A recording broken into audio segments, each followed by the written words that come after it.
Good afternoon, my dear brothers and sisters.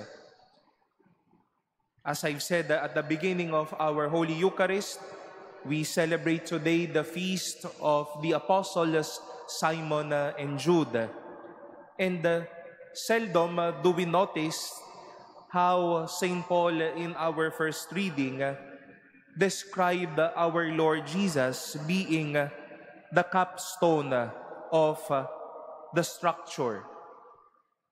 If we are to ask what is a capstone, I am no excellent or competent in architecture or engineering, but with the readings that I've had, masasabi po natin na ang capstone ay yung nagpapakumpleto ng isang dingding or a certain gate. A capstone completes or fulfills a certain wall or gate.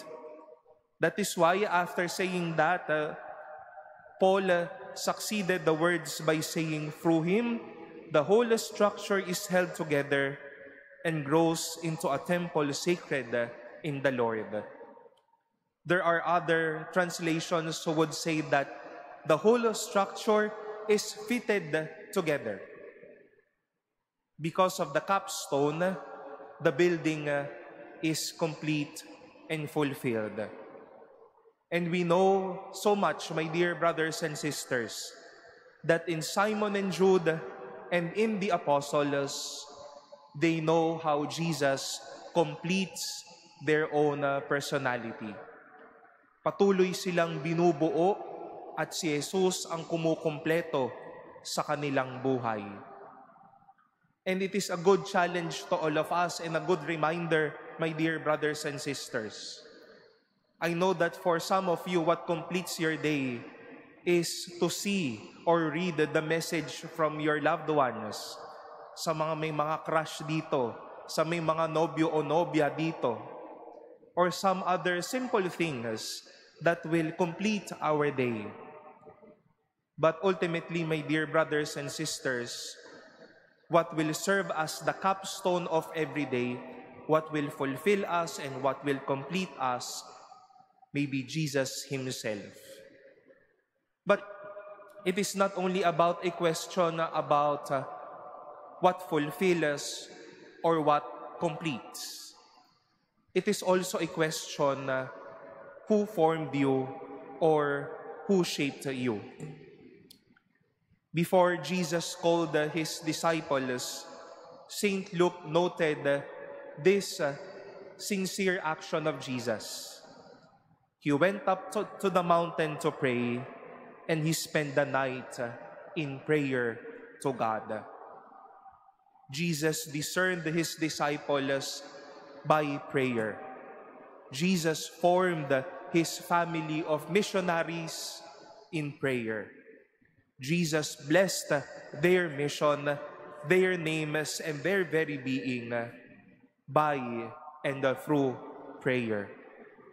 Si Jesus na ang kumumpleto, siya pa rin ang patuloy na naghulma o naghubog sa kanilang mga puso at kanilang buhay. This is once more a reminder to all of us, my beloved brothers and sisters. It is not only the role of Jesus to complete us, but He forms us, helping us, reminding us, and continuously guiding us through our life. Forming us through that deep connection with God, forming us through that intimacy with His Father. Simon and Jude played or plays, and up until now, certain ways of intercession for us. We know so well that St. Jude Thaddeus is the patron saint of impossible cases.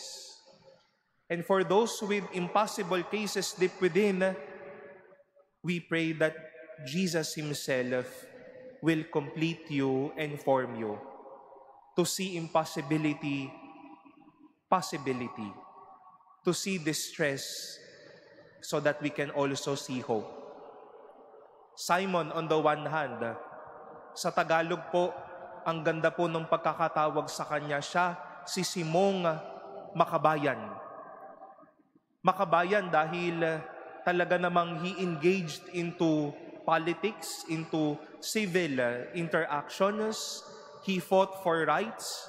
He fought for what is right and just in the community.